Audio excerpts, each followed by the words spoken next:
አንዳንድ ቅሬታዎች ተነስተው ነበር። ኢትዮጵያን የሚያክል ትልቅ ነገር እየተሰራ ትንሿ ስህተት ትመዘዝና በተለይ ደግሞ በአሁኑ ዘመን የተፈጠራችሁ የፖለቲካ አቋምህን እደጅ አስቀምጠህ አሁን ፊት ለፊት ላሉ ሰዎች ነው ቅድሚያ የሚሰጡት። ሙልጌታ ከበደ በተለየ መንገድም የሚነሳ ሰው ነው። እንዴት ትገልጸዋለህ መንግስት ወርቁ? መነሻችን ኢትዮጵያ ነው፣ መድረሻችንም ኢትዮጵያ ነው። ለሙያ መገዛት ምን ማለት እንደሆነ ሀገሬ ወክዬ መጫወት ነው የምፈልገው የሚል የሚሰራ ሰው መቼም ሊሳሳት ይችላል። ኢትዮጵያዊነት የሚዘመርበት፣ ኢትዮጵያዊነት የሚነግስበት ለትውልድ የሰሩልኝ ታላላቅ ሰዎች መከበር አለባቸው። ይህንን ኢትዮጵያዊነት 42 ዓመት በመቻቻል አቆይተናል። በሱ መሰልጠን መቻል ራሱ ሌላ እድል ነው። ሚስቶቻቸውን እንደው ከወገን ዝቅ ብዬ በዚህ አጋጣሚ የሚያደምጡንም ታዳሚዎቻችን ይህን ኢትዮጵያዊነትን ማቆየት ትፈልጋለሁ። የድሮ ተጫዋቾችን እየጠራችሁ ደጋግሞ ሀገራችንን ሰላም ያደርግልን። ከንጋት እስከ ምሽት፣ ከምሽት እስከ ንጋት ሰላምና ጤና ከእናንተ ጋር ይሁን። ይህ አዲስ ምዕራፍ ፖድካስት ነው። የዛሬው እንግዳችን ከወደ አሜሪካ ነው። የድሮ እግር ኳስ ተጫዋች ነው። መንግስቱ ሁሴን ይባላል። ዛሬ ሁለተኛውን ክፍል ይዘንላችሁ ቀርበናል። ከዚህ ሰዓት ጀምሮ ተከታተሉን። መልካም ነገር ታተርፋላችሁ ብለን እናስባለን። ድሮ ኳስ ተጫዋች የነበራችሁ በተለይ ደግሞ ከመንጌ ጋር የነበራችሁ ሰዎች ትዝታችሁን ለማውጋት በቂ ዝግጅት ይዘናል። አብራችሁን ቆዩ፣ ታተርፋላችሁ።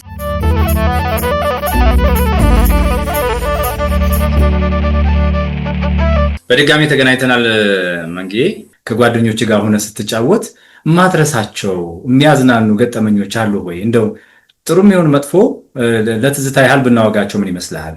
ኡጋንዳ ለጨዋታ ስንሄድ እኛ ሁሉ ጊዜ የምንሰማው በሬዲዮም በቴሌቪዥንም የሚዘመረው ምን የሚለው ለምለሙ ሀገሬ ለምለሙ ሀገሬ ለምለሙ ሀገሬ እኛ ሀገር ለምን እንደሆነችና ሌላው ዓለም ለምን እንዳልሆነ አድርገህ ነው የምታስበው። እና ኡጋንዳ ለጨዋታ ስንሄድ ገና ከላይ አውሮፕላኑ ላይ ያርፍ ሲል አገሩ ሁሉ አረንጓዴ ነው። መሬቱ ሁሉ በቃ ድቅድቅ ነው፣ ደን ነው የሚመስለው፣ አረንጓዴ ነው። ተመልሰን ኢትዮጵያ ነው ያለነው ወይስ እንዴት ነው? ለምለሙ ሀገሬ እየተባለ የሚዘፈነው ነገር ቀልድ ነው ምናምን ተባብለ እዛ ስንገባ በጣም ነው የተገረምነው። ከዛ በተረፈ ያው ውጭ ስትወጣ ያኔ እቃ ስትገዛ የምትገበያይበት መንገድ በቋንቋ አትግባባም። አንዳንድ ጊዜ እስክሪብቶና ወረቀት ይዘህ ትሄዳለህ። በቁጥር ነው የምትግባባው። ዋጋ ስትነጋገር ቁጥሩን ታስቀምጥለታለህ። ሰውዬው ይሰርዝና ቁጥሩን ይሰጥሃል። ቀንስ ስትለው ትሰርዝና ሌላ ቅናሽ ዋጋ ታደርጋለህ። 20 የነበረውን እያወረድክ 15 ምናምን እያልኩ እንደዚህ አይነት መንገድ ነው የምትግባባ የነበረው እና እሱ ነገር ያው ያስቃል። ከዛ በተረፈ ግን ያው ጥሩ ፍቅር ነበረ፣ ጥሩ ጓደኝነት ነበረ። እያንዳንዳችን ስንወጣ ስንገባ ምናምን አንድ ላይ ነው የምንወጣው፣ አንድ ላይ ነው የምንገባው። መቀላለዱ፣ መበሻሸቁ፣ አብረን መብላት፣ አብረን መጠጣቱ። በእናንተ ዘመን የነበረውን የእግር ኳስ ጊዜ ስናስታውስ አሁንም ድረስ ደማቅ የሚባል ወርቃማ የሚባል ነው እና ከመንግስቱ ወርቁ ጋር ምናልባት ስመ ሞክሼ ስለሆናችሁ ሰዎች አገናኝተዋችሁ ያውቃሉ? አንዳንድ ሰው አቅም መንግስቱ ሲባል መስላቸው ሰላም የሚልህ ሰው አለ። አንቱ ምናምን ሊለኝ ይፈልጉና ከዛ በኋላ ለምን መንግስቱ ነኝ ምናምን ላለው ከዛ ውጭ ግን እንዳልከው ጥሩ ጊዜ ነው።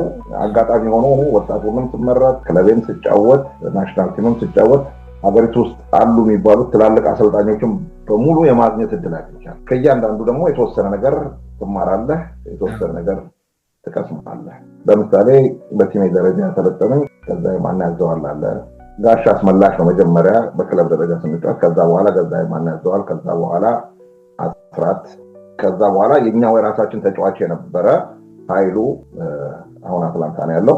ግን ወጣት ቡድንን ስጫወት ጋሽ ታደሰ አጋጥሞኛል። ከዛ በኋላ ካሳሁን ተካ፣ እንግዲህ አሁን ካሳሁን ተካ ኢንስትራክተር ነው። ጋሽ ሰውነት አጋጥሞኛል። ጋሽ አጎስ ምን ላይ ያለህ ነው? እርሻ ሰብል ያለ ጋሽ ሰውነት ቢሻው አጋጥመዋል። በ1978 ናሽናል ቲም ገና ጨዋታው ከመጀመሩ በፊት ለወዳጅነት ጌም እና ለትሬኒንግ ራሽያ ተሄዶ ነበር። እነሱ ራሽያ እንደሄዱ ተጨማሪ ተጫዋቾች ያስፈልጋሉ ተባለና ተመረጠ። በዛን ሰዓት ጋሽ ሰውነት እና ጋሽ አጎስ እነዚህን ልጆች እያዘጋጁ ይጠብቁ ተብሎ እነዛ ከራሽያ እስኪመጡ ድረስ እኛን ይዘውን ጠበቁና ጋሽ ሰውነትን በዛ አጋጣሚ ነው ያገኘኋቸው። ካሳሁን ወጣቱንም አግኝቼዋለሁ። ናሽናል ቲምን ብዙ ጊዜ ይዞኛል። መንግስቱ ወርቁም በተመሳሳይ ሁኔታ ናሽናል ቲም ረጅም ጊዜ ይዞኛል። ከመንግስቱ ወርቁ ጋር እንግዲህ ከተወዳጁና በጣም ከታዋቂው አሰልጣኝ መንግስቱ ወርቁ ጋር በሱ መሰልጠን መቻል ራሱ ሌላ እድል ነውና በርካታ ሰዎችን እንዳበቃ እናውቃለን። ታሪኩም የሱ ደማቅ ነው። በተለየ መንገድም የሚነሳ ሰው ነው። እንዴት ትገልጸዋለህ መንግስቱ ወርቁን? በጣም እያንዳንዳቸው የተለያየ ኳሊቲ ያላቸው እያንዳንዱ አሰልጣኝ የራሱ ኳሊቲ ያላቸው እንደዚህ እድሜ ገፍቶ እነዚህን ገምግም እና ስለነሱ ተናገር ስትባል በፊት በሚሰጡ ትሬኒንግ ትማረር ይሆናል። በሚሰጡ አስተጣጥ በሚናገሩ ንግግር መጥፎ ስሜት ውስጥ ገብተህ ይሆናል። ግን አሁን ሰከን ብለህ በዚህ ሁኔታ ላይ ሆነ ስታያቸው ከእያንዳንዳቸው የምትማረው ብዙ ነገር አለ። መንግስቱ ወርቁ በዛም ሰዓት እንኳን አሁን ለምሳሌ ዓለማችን ላይ እንግዲህ በጣም የሰለጠነ አጫዋወት ተብሎ አሁን ኳስ በቅርበት በመቀባበል እነ ጋርዲዮላ የሚነገርላቸው የሚጫወቱ ኳስን በመቆጣጠር ተብሎ የሚባለው በዛም ሰዓት መንግስቱ ወርቁ ቲሙ ኳስ ይዞ እንዲጫወት የሚያደርግ ሰው። ሌሎች አሰልጣኞች ደግሞ የራሳቸው ሌላ መንገድ አለ። ካሳሁን የሚያሰራህን ትሬኒንግ አይተህ ለማመን ትቸገራለህ። ካሳሁን የሚያሰራው ትሬኒንግ እኛን አይደለም ጀርመንንም ቲም ብራዚልንም ቲም ማሰልጠን ይችላል ብለህ ነው የምታስበው። ከልቡ አሰልጣኝ ሰው ሙያቸው እና በሙያ ደረጃ እንደነዚህ አይነት ሰዎች አላት። እኔ ገዛኸኝ በዛም ሰዓት የሚያስተምረው ትምህርት ምን አይነት ሰው እንደሆነ ጌም ሪዲንግ ምን እንደሆነ ጌም እንዴት መነበብ እንዳለበት እንዴት እንደሆነ ኳስ ከቱ ጋር እንደሚጀምር እንዲህ አይነት ነገር የሚያስተምሩ በዛ ዘመን የነበሩ አሰልጣኞች አሉ። እንደ አስራት አይነት ፊዚካሊ ፊት አድርጎ አንድ 90 ደቂቃ አይደለም 290 ደቂቃ ብትጫወት እንዳትደክም የሚያደርግህ አሰልጣኝ አለ። እንደ ጋሽ ሰውነት አይነት ሁሉን ነገር በሚዛን የሚነግርህ አሰልጣኞች አሉ እና እንደነዚህ አይነት ትላልቅ አሰልጣኞችን ሁሉ የማየት እድል አግኝቻለሁ እና ከእያንዳንዳቸው ብዙ ነገር ትማራለህ። በጣም እድለኛ ነን። አንተ በእነዚህ ሁሉ ታላላቅ አሰልጣኞች ውስጥ አልፈህ ራስህን አብቅተህ በኢትዮጵያ ብሔራዊ ቡድን ውስጥ ተጫውተህ ደማቅ አሻራህን አስቀምጠሃል። መስማት እንዳልከው ሁሉንም ነገር ትሰማለህ። ለራስ ብቻ ሳይሆን ለጓደኞች ሲነገር ለእኔ ብለህ ስለምትሰማ ጠቅሞሃል እና የተለያየ ቦታ ላይ እንድትጫወት እድል ተፈጥሮልሃል። እንዳልከው ከበረኛ ውጭ ሁሉንም በሚባል ቦታ ላይ ተጫውተሃል። ይሄ መስማት ነው። አሰልጣኝን መስማት፣ ትሬኒንግን በትክክል ማድረግ፣ ለሙያው በስነ ምግባር መገዛት ነው እና መቼም ስለ ኢትዮጵያ እግር ኳስ ስናነሳ ዘመን የራሱን ልጆች እየፈጠረ ይመጣልና አሁን የተፈጠሩ ልጆች አሉ። ከአሰልጣኝ ጋር እንዳልከው ስታልፍ ከሚገባ ባለህበት ጊዜ ገብቶ ብታስተካከል የተሻለ ነው እና አሁን ላሉት የኢትዮጵያ ብሔራዊ ቡድንም ሆነ በኢትዮጵያ ውስጥ የሚጫወቱ ወጣቶችን እዚህ ላይ ምን አስተያየት አለ? ምን ሀሳብ አለ? ምን የምትነግረን ነገር አለ? ለዚህ ዘመን ላሉት ተጫዋቾች መንገር የምፈልገው ነገር ምንድን ነው? ጥሩ ችሎታ አላቸው፣ ጥሩ ነው የሚደረጉት ነገሮች ሁሉ። አንድ ነገር ማወቅ ያለብን ማንም የሰው ልጅ ሲኖር በሆነ አጋጣሚ የሚፈጠሩ ነገሮች፣ ሞት፣ ምንም ነገር ሀፕን ያደርጋል። ሁሉ ነገር የሚደርስ አይመስልም። ወጣት ሆነ መሰበር ሊኖር ይችላል፣ መታመም ሊኖር ይችላል። እንደ ድሮ ዘመን ልጆች አይደሉም። አሁን ጥሩ የተሻሉ ናቸው። ገንዘብ በመቆጠብ ገንዘብ አንዳንድ ነገር ላይ ወደ ቢዝነስም እያደረጉት ምናምን፣ ይሄ ሁሉ ነገር ጥሩ ነገር ነው። ግን እኔ በማምነው አንድ ነገር ህይወት ማለት ምንድን ነው? ህይወት የምትፈልገውን ነገር አድርገህ ማለት ነው። ሌላ ታሪክ የለውም። ማንም ሰው በዚህ ምድር የሚቆይ ሰው የለም ዘላለም። ሁላችንም ኃላፊዎች ነን። የተወሰነ ቦታ ላይ አንድ ቀን ይቆማል። የገዛ ወንድሞቼና እህቶቼ በጣም የሚናደዱብኝ ነገር አለ። ጊዜ አትሰጥ ለቤተሰብ፣ ጊዜ አትሰጥ ለቤተሰብ፣ ለአንተ እና ለራስህ ከኛ ጋር እንኳን ተደዋውለህ አታወራም። ልክ ነህ። ይሄ ኳስ ጨዋታ ከያዝከው ማትለቀው በቃ ከዛ ውጭ ሌላ ነገር አይታየህም። እሱን ነው የምታደርገው እና ሁሉም በአግባቡ ማድረግ ጥሩ ነው። ግን አዘ ሴም ታይም ደግሞ እንደ ኳስ ተጫዋች ሆነህ በተለይ በዚህ ዘመን እድሉ ሰፊ በሆነበት ሰዓት በኳስ ተጫዋችነትህ መቆየትና ማድረግ የምትፈልገው ነገር ካለና ወይ በትልቅ ደረጃ መጫወት የምትፈልገው ነገር ካለ ያንን ነው መሆን ያለብህ። ነገ ምን እንደምትሆን አታውቅም። ማድረግ የምትፈልገውን አድርገህ ነው ማለት ያለብህና የሚፈልጉትን ነገር ለማድረግ ነው እንጂ መዘጋጀት ያለባቸው። የማትፈልገውን ነገር እያደረግክ አይደለም መኖር ያለብህና የሚፈልጉትን ነገር እነዚህ ልጆች ኳስ መጫወት ከሆነ የሚፈልጉት በኳስ ተጫዋችነት መድረስ ያለባቸው ቦታ እዛ ጥግ ድረስ እድሜ ይሄዳል፣ ይቆማል የሆነ ቦታ ላይ። ከዛ በኋላ እነዛን ሁሉ ያለፉት ነገር ያገኙታል። ጤናና እድሜ እስከሰጣቸው ድረስ ሁሉም የምታልፈው ነገር የማይቀረው ታገኘዋል ሁሉንም ነገር እና በዚህ እድሜያቸው በወጣትነታቸው ማድረግ ያለባቸውን ነገሮች አንድ ተጫዋች ተነስቶ እኔ ኢትዮጵያን ብሔራዊ ቡድን ማሊያ ለብሼ ሀገሬ ወክዬ መጫወት ነው የምፈልገው የሚል ውስጣዊ ስሜት ከሌለው እንዴት ነው ትልቅ ተጫዋች ሆናለሁ ብለህ የምታስበው? እና ትልቅ ለመሆን ራስህን ማዘጋጀት ያስፈልጋል። ራስህን መጠበቅ ያስፈልጋል። ራስህን ለሚቀጥለው ትውልድ መማር ያለብህን ነገር መማር አለብህ። ማድረግ ያለብህን ነገር ማድረግ አለብህና ራሳቸውን ለእንደዚህ አይነት ነገር ተገዢ እንዲያደርጉ ለሚወዱት ነገር ነው። ሌላ ነገር አያስፈልገውምና ይሄን ነው ለነሱ መላቸው። ሁሉም ነገር በጊዜው ይደርሳልና አሁን ያሉበትን ነገር ብቻ እዛ ላይ ፎከስ አድርገው ቢያደርጉ ጥሩ ነው ብዬ እላለሁ። በጣም አመሰግናለሁ። አንድ መረጃ አግኝቼ ነበር። ሙልጌታ ከበደ ሲያገባ ሚዜው ነበርክ እንዴ? አዎ ሚዜው ነበርኩ። በጣም ግሩም። ምን ያህል እንደምትቀራረቡ የሚያሳይ ነው እና እስኪ ስለ ሙልጌታ ከበደ አጫውተኝ። ሙልጌታ ድፍን ኢትዮጵያ ሕዝብ የሚያውቀው ነገር ነው። በተለይም የጊዮርጊስ ቲፎዞ የጊዮርጊስ ደጋፊዎች እንዴት እንደሆነ ያውቁታል። በየሳምንቱ እያስጮኋቸው፣ እያስጨፈራቸው፣ እያስደሰታቸው እርካታ የሰጣቸው ሰው ነው እና ማንኛውም የኢትዮጵያ ሕዝብ ወይም የአዲስ አበባ ስቴዲየም አፍቃሪ ሁሉም ሰው የሚያውቀው ነገር ነው። ችሎታውን በሚመለከት ምንም እንከን የምታወጣለት ሰው አይደለም። ከልቡ እውነተኛ ጎል አግቢ ነው። ለኳስ ለዛ ለጎል የተፈጠረ ሰው ነው። በቃ ለዛ ቦታ ላይ የተሰራ ሰው ነው። በምንም አይነት መንገድ አንድ ወቅት ላይ በየጌሙ እያገባ ነው የሚወጣውና ለዚህ የተፈጠረ ሰው ነው። ሰውነቱ ራሱ በራሱ ግን ሰውነቱ በጣም ያዋሃል። ሰው ማይረር ሜዳ ውስጥ ተንኮለኛ ነው። ተንኮለኛ ነው። ሁሉም እየደበደበህ ነው የምትጫወተው። እሱ ግን ተንኮሉንም ይችላል። ኳሱንም በሚገባ ማድረግ ያለበትን ነገር ያደርጋል። በተለይ ከጎል ጋር በተገናኘ የታከለበት ተንኮል ማለት ነው። ህጉ የፈቀደውን ነገር ያደርጋል። ውጭ የዋህ ሰው ነው። ያለውን የሚያጋራ፣ የሚበላውን የሚያካፍልህ፣ ለተጫዋቾች የሚጨነቅ በጣም የዋህ ነው። ለሰዎች እንዲደረግ ይፈልጋል። ለሰዎች ጉዳይ ማስፈጸም ይፈልጋል እና ከልቡ ጥሩ ሰው ነው። እኔ ለምሳሌ ወደዚህ ሀገር ስመጣ ዳሎል የሚባል ቲም በዛ ዘመን ሙልጌታ ከበደን ማስመጣት ፈልጎ ከሙልጌታ ጋር ኮሚኒኬሽን ይጀምራሉ። አንተን በዚህ ሰሜን አሜሪካ እግር ኳስ ላይ እንድትጫወት እንፈልጋለን ብለው ማነጋገር ይጀምሩና እሱ ጋር ሲነጋገሩ ከአንተ ሌላ ሁለተኛ ሰው ማን አለ ጥሩ ተጫዋች ብለው ይጠይቁታል። መንግስቱ ሴን አለላችሁ። መንግስቱ ሴን የትኛውን ቦታ ነው የሚጫወትላችሁ? የፈለጋችሁበት ቦታ ይጫወታል ምናምን ብሎ ይነግራቸዋል። ሪኮመንዴሽን ሰጠ ማለት ነው።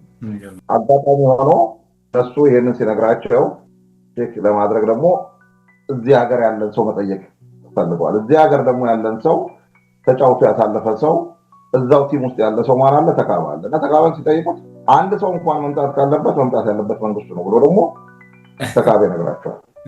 እድሜ ልጅ ነው፣ ብዙ ቦታ ይጫወትላችኋል፣ ብዙ ሊያግዛችሁ ይችላል ብሎ ደግሞ ተካባም እንደዚህ ሪኮሜንዴሽን ይሰጣል እና በዛ አጋጣሚ ነው እንግዲያውስ ሁለቱንም እናስመጣ ብለው ለሁለታችንም ወረቀት ላኩ እና ወረቀቱን ፕሮሰስ አድርገን መጨረሻ ላይ በዛ ጊዜ እንግዲህ ከባድ ነበረ።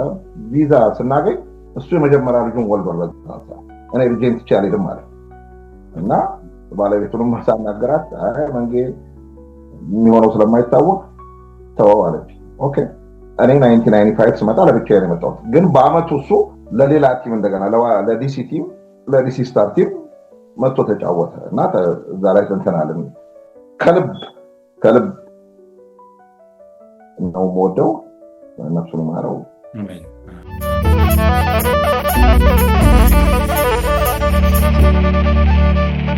ለሙልጌታ ከበደ የእግር ኳስ ማህበረሰቡ ምን አይነት ማስታወሻ እንዲያደርግለት ትጠቁማለህ? አንዳንድ ጊዜ እንደዚህ በኢትዮጵያ ታሪክ ውስጥ በጣም ትልልቅ ስራ የሰሩ ትውልድ ያስቀጠሉ የራሳቸውን አሻራ አስቀምጠው ወይ እንደተጫወቱበት ቡድን ስማቸው እስካሁን ድረስ የሚነሱ ሰዎች አሉ። ግን ደግሞ ከማንሳት ባሻገር በየዓመቱ እንደው ሻማማ አብርቶ ሊሆን ይችላል፣ የእግር ኳስ ቡድን አደራጅቶ ሊሆን ይችላል፣ በስሙ የሚሰየም ሌላም ነገር ሊሆን ይችላል። ምን የምትጠቁመው ነገር አለ እንደው የሚሰማህን ነገር በዚህ አጋጣሚ? ምክንያቱም እናንተ ካልተናገራችሁ፣ እናንተ የነበራችሁ ካልመሰከራችሁ ሌሎች አሁን ፊት ለፊት ላሉ ሰዎች ነው ቅድሚያ የሚሰጡትና ምን ትላለህ እዚህ ላይ? እርግጥ ነው በሙልጌታ ብቻ አይደለም፣ ብዙም ኢትዮጵያ ውስጥ ብዙ ነገር ያደረጉ ሰዎች ቅድም ብለሃል። ስለነ መንግስቱ ወርቋን፣ ስለጋሽ ይድነቃቸው፣ እነ ስዩም አባተ እና አስራት ኃይሌ የበፊቶቹ እኮ የነበሩትን ሰዎች ማክበርና አንዳንድ ነገር ማድረግ በጣም ቀላል ነው። ለምሳሌ ሙልጌታን እኮ አንድ ሳከር አካዳሚ በሱ ስም መሰየም ይቻላል። የሆነ ፓርኮችን በሱ ስም መሰየም፣ መንገድ በሱ ስም መሰየም ይቻላል። በሌላ ምክንያቶች እኮ ለሌሎች ይደረጋል።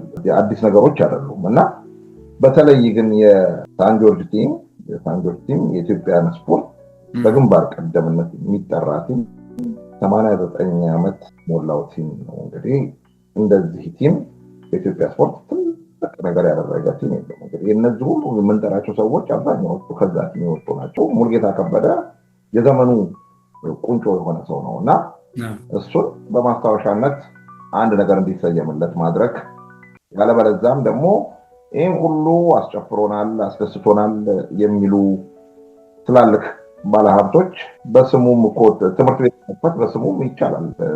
ትምህርት ቤቱ በር ላይ ሐውልት እንዲኖር ማድረግ ይቻላል። እንደዚህ አይነት ነገሮች ማድረግ ይቻላል። ያው ቅዱስ ጊዮርጊስ ቲም ኃላፊነት ያለበት ይመስለኛል። ምናልባት እነሱም እንግዲህ ይሄንን ነገር አስበውበት ከሆነ ጥሩ፣ እነዚህን የነበሩትን ሰዎች በጠቅላላ በመታሰቢያነት የሚደረግላቸውን አይነት ነገር የሆነች ነገር ቢያደርጉ ለቲሙም ክብር ጥሩ ነው ብዬ እላለሁ። በጣም ነው የማመሰግነው። የተከበራችሁ የአዲስ ምዕራፍ ፖድካስት ተከታታዮቻችን እየተወያየን ያለነው ከተወዳጁ እግር ኳስ ተጫዋች ከመንግስቱ ሁሴን ጋር ነው። በጣም የሚገርም ጭውውት እያደረግን ያለ ነው። ከሱ የህይወት ተሞክሮ ብዙ ነገር እንደምትወስዱ ይሰማኛል። በተለይ ደግሞ በአሁኑ ዘመን የተፈጠራችሁ የእግር ኳስ ተጫዋቾች፣ ስፖርት ላይ ያላችሁ ስነ ምግባርን ከሙያ ጋር አገናኝቶ እንዴት መኖር እንደሚቻል፣ ለሙያ መገዛት ምን ማለት እንደሆነ ከሱ የህይወት ተሞክሮ እንዳወቃችሁ ይሰማኛል።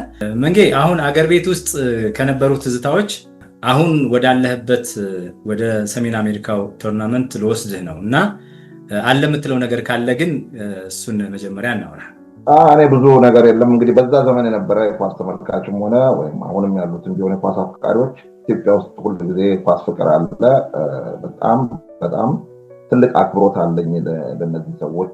ከስቴዲየም ሳይለዩ እድሜ ልካቸውን ስለ ኢትዮጵያ የጮሁ፣ ስለ ኢትዮጵያ የጨፈሩ በጣም ሊመሰገኑ ይገባል። ደጋፊዎቻችን በሚፈልጉት ልክ ውጤት ሳይኖረን ግን በኢትዮጵያዊነትና ባንዲራችንን በማውለብለብ ፍቅራቸውንና ድጋፋቸውን ለስፖርቱ የሚሰጡ በጠቅላላ በማንኛውም አቅጣጫ ሊመሰገኑ ይገባል እና እነሱን ምስጋና በጣም የማከብራቸው መወዳቸው ጓደኞቼና ወንድሞቼ አብረን የተጫወትን እንደ እግዚአብሔር ፍቃድ እንገናኛለን የሚል ሀሳብ አለኝ።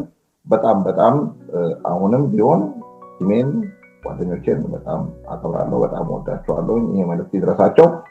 ያው በዚህ አጋጣሚ እንግዲህ ቤተሰቦቼንም ብዙ ያው የቤት ሰው አይደለንም፣ የውጭ ሰው ነው ወደ ኳሱ ስለሆነ ይቅርታ።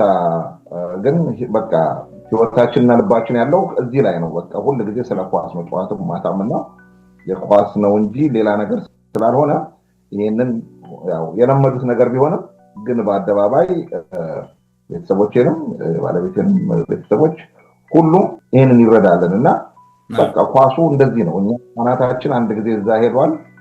ግን ያም ሆኖ ይሄንን ሀገራትን ሰዎች አይደለንም።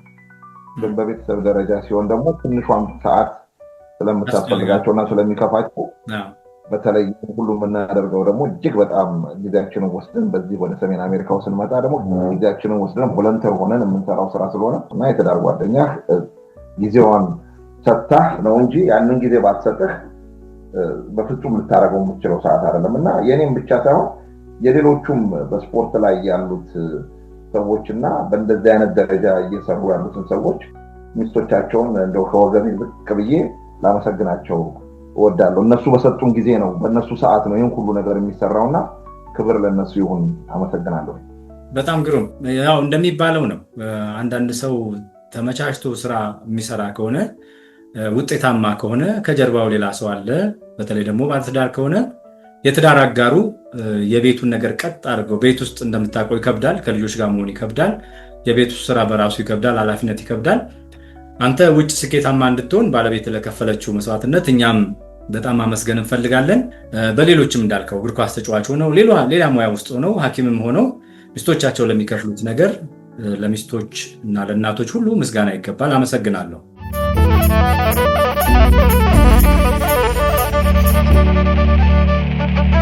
ዛሬ እንግዲህ በደንብ ማንሳት የምንፈልገው የሰሜን አሜሪካው የእግር ኳስ ዝግጅት ተደርጎ ነበር በኢትዮጵያኖች የሚደረገው።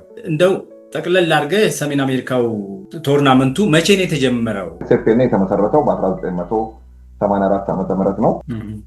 ኤስኤፍኤን ሲመሰረት ኢትዮጵያውያን ስፖርተኞች ሲጀመር በእነሱ አማካኝነት ተጀመረ።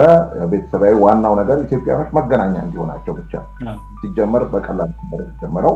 ከዛ በኋላ ግን ጀምረው እየሰፋ እያደገ ሌሎችም ሲቀላቀሉ እዚህም ሀገር የነበሩት ለከፍተኛ ያኔ እንደሆኑ መጥፋት የለም ለከፍተኛ ትምህርት የሚላኩ ሰዎች ናቸው በዛን ዘመን ያሉት ሰዎች እነሱም እየተቀላቀሉ ስፖርቱ እያደገ ቤተሰባዊነቱ እየሰፋ ሄዶ ነው እኔ ስደርስ እንኳን 10ኛ ዓመቱ ላይ ነው መሰለኝ የደረስኩት ኤስኤፍኤንኤ በየጊዜው ራሱን እያሰፋ እያሳደገ ነው ሄደው በአሁኑ ሰዓት ኤስኤፍኤንኤ ውስጥ 32 ቲም አለ 32 ቲም 16ቱ የሰከንድ ዲቪዥን 16ቱ የፈርስት ዲቪዥን ሆነው ተከፋፍለው ነው የሚጫወቱት ውድድሩ በሁለት ሜዳ ላይ ነው የምናካሄደው በአንድ ሳምንት ውስጥ ለ42 ዓመት ኢትዮጵያዊነትን ያነገሰ ባንዲራችንን ያውለበለበ ኢትዮጵያና ኢትዮጵያዊነትን ብቻ አማክሎ በሚሊዮን የሚቆጠሩ ሰዎች አሰባስቦ ይሄንን ፕሮግራም የሚያደርግ በ1984 ነው የጀመሩት የዛ አካል መሆን ደግሞ ትልቅ ክብር ነው እንግዲህ ወደ መጨረሻ ላይ አየህ እያልክ ይሄ ነው ቦታውና እዛ ድርጅት ውስጥ እዛ ፌዴሬሽን በስራ አመራር ደረጃ ኃላፊነቱን ሰጥተውኝ በአሁኑ ሰዓት የሰሜን አሜሪካው እግር ኳስ ፌዴሬሽን ስራ አመራር ኮሚቴው ውድድርና ዝግጅት ክፍል ኃላፊ ሆኜ ያለፈውን የዚህን ዓመትና ያለፈውን ዓመት ኤስኤፍኤን ውስጥ አገልግያለሁ የ2 ዓመት የቶርናመንት ኮኦርዲኔተር ሆኜ አገልግያለሁኝ እና በጣም ትልቅ ቲም ነው በጣም ትልቅ ፌዴሬሽን ነው በጣም ትላልቅ ሰዎች አሉበት ብዙ የተማሩ ብዙ ስፖርተኞች ከኢትዮጵያ ወጥቶ አሜሪካን ሀገር የሄደ ኳስ ተጫዋች እዛ ሄዶ ሳይጫወት ዝም ብሎ የቀረሰው አለ ብዬ አላስብም በአብዛኛው ኢትዮጵያዊ ውጪ ወጣ በተቀላላ እዚህ በዓል ላይ ይሳተፋል በየጊዜው አሁንም እንኳን ሲኒየሮች ጨዋታ የሚባል አለ የድሮዎቹ የነበራቸውን ፍላጎት የነበራቸውን ያጫዋት ስልት ለህፃናቶቹ እንዲያሳዩ የሲኒየሮች ጌም ተብሎ የመጨረሻው ቀን ከዋንጫው ጨዋታ በፊት የሚጫወቱታል ግን ፌዴሬሽኑ እንደ ፌዴሬሽን ስታየው ግን 32 ቲም በጣም ብዙ ነው እነዛን ሁሉ ያስተናግዳል በጣም ብዙ ነው 32 አንደኛ ይሄን ያህል ዓመት እንደዚህ በዚህ ደረጃ መዝለቅ መቻሉ የሚደነቅ ነው እና ምን ያህል ጠንካራ ኮሚቴዎች እንዳላችሁ የሚያሳይ ነው 32 ቲም ደግሞ ማኔጅ ማድረግ በራሱ በጣም ከባድ ነውና የሚደነቅ ነው በዚህ አጋጣሚ አድናቆቴን መናገር ፈልጋለሁ ቴንክ ዩ በዛ ላይ በቮለንተር ሆነ እንግዲህ ህይወት አለ እንደማንኛውም ሰው ህይወት አለ ከተለያየ ሀገር ነው እዚህ ስብስብ ውስጥ የምትገባው 32 ቲሞች የሚደረገው እንዴት ነው 32 ቲሞች ሁለት የክለብ ተወካዮች ወይም የቡድን መሪዎች ተብለው ወደ ፌዴሬሽኑ ይላካሉ እነዚህ ሁለት ሰዎች የቦርድ አባል ይሆናሉ በጠቅላላ ከ32 ቲም 64 የቦርድ አባላት አሉ እነዚህ 64 የቦርድ አባላት 9 የሥራ አመራር ኮሚቴዎች ማለት እነዚህ 9 የሥራ አመራር ኮሚቴዎች የሚባሉት ይሄ ሁሉ ቮለንተር እና እነዚህ 9 የሥራ አመራር ኮሚቴዎች በየዓመቱ ውድድሩን እንዲዘጋጅ ሁኔታውን የሚያመቻቹ እነዚህ ናቸው ቦርዱ ደግሞ የሥራ አመራር ኮሚቴውን ቁጭ ብሎ የሚቆጣጠር ነው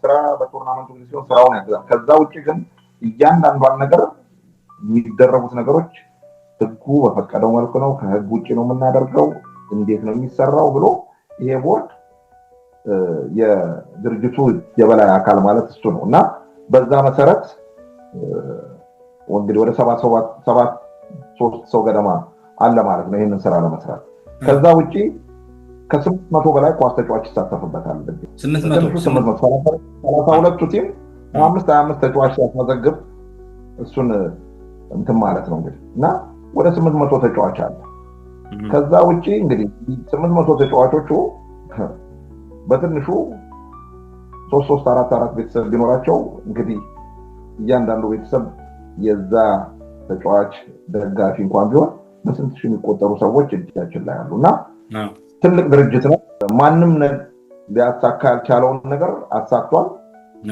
ከ42 በላይ ሀገር አሜሪካ የኢትዮጵያ ባንዲራ በየዓመቱ ለአንድ ሳምንት የሚውለበለብባት ኢትዮጵያዊነት የሚዘመርበት ኢትዮጵያዊነት የሚነግስበት በአንዲት ሀገር በአንዲት ባንዲራ አንድ ሳምንት ሙሉ ምን አይነት ጉዶች ናቸው እነዚህ የተባለ በተለያዩ ስቴቶች ላይ ነው ይሄ ውድድር የሚደረገው በየዓመቱ የተለያየ ከተማ ላይ ነው የሚካሄደውና እንደዚህ የቆየ ድርጅት በውጭ ሀገር ውስጥ የለም የትኛው ከኢትዮጵያኖች ውጪ ምንም ግብጾች የላቸው ሞሮኮ የላቸው ጋና የላቸው የትኛውም የአፍሪካ ሀገር በእኛ ልክ የለም ሌሎችም የሉም እና በጣም ትልቅ ነገር ነው ይሄን ስሜት ደግሞ እዚህ ደረጃ እንዲደርስ ያደረጉት በውጭ ሀገር የሚገኙት ኢትዮጵያኖች ናቸው።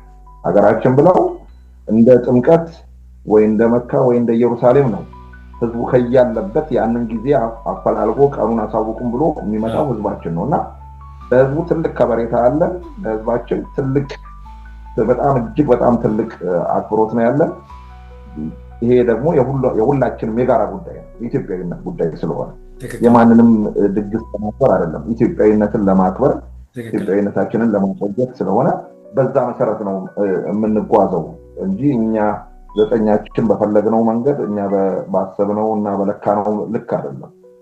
የፌዴሬሽኑ አሉት ከዛ ህግ ንቅንቅ አንልም። ከዛ ውጭ ውድድሩ ሲያልቅ ደግሞ ከውድድሩ በኋላ አሁን በሚቀጥለው ኦክቶበር ሚቲንግ ይኖራል። እዛ ላይ ደግሞ እንገመገማለን። ዘጠኛችን ምን ሰራችሁ፣ ምንድን ነው እርስ በርሳችሁ ትገማገማላችሁ። ይሄ ህግ ነው።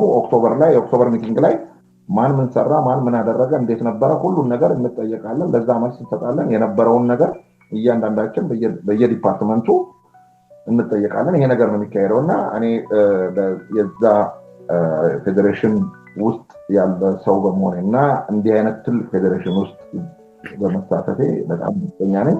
እየሰሩትም ላሉት ሰዎች እና ለቦርድ አባላቶች ታላቅ ክብር አለኝ። በጣም የሚገርም ነው። እኛም እንግዲህ በቴሌቪዥን እና በሶሻል ሚዲያ የመመልከት እድል ያለን እዚህ ኢትዮጵያ ውስጥ ያለን ሀገር ቤት ያለን ሰዎች በጣም የምንጓጓው መቼ ነው የምንሳተፈው ብለን የምንናፍቀው በጣም ትልቅ የካርኒቫል አይነት ስሜት ያለው ኢትዮጵያን ከኢትዮጵያን እንደውም ከእግር ኳሱ በላይ እርስ በርስ ተገናኝቶ ቤተሰባዊ ፍቅርን፣ ሀገራዊ ፍቅርን፣ ስለ ሀገር መወያየት፣ ስለ ሀገር ቤት ማውራት፣ የሀገር ቤት ልብሶችን መልበስ፣ ባንዲራዋን ከፍ አድርጎ ማስተዋወቅ እሱ ነው።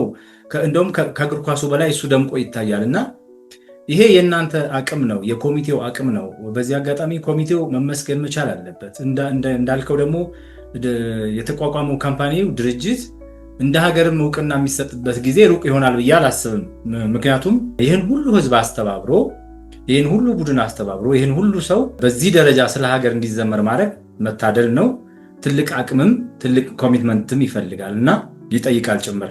ስለዚህ ለእናንተ ለኮሚቴዎቹ ከአንተ ጀርባ ላሉት ሁሉ እጅግ በጣም የከበረ ምስጋና ማቅረብ እንወዳለን። እንደ አዲስ ምዕራፍ ፖድካስት ማለት ነው። እንኳን አይደለም ኢትዮጵያዊ የሆነ ሌላም የሌላ ሀገር ዜጋም በእንደዚህ አይነት ባህላዊ ልብስ ደምቃችሁ በባንዲራ አሸብርቃችሁ ሲያይ እነማን ናቸው እንዳልከው ጉዶች የሚያስብል አይነት ስያሜ እስከሚሰጥ ድረስ እና መታደል ነው። እዛ ውስጥ በመሆንህ መታደል ነው። እኛም ደስተኞች ነን።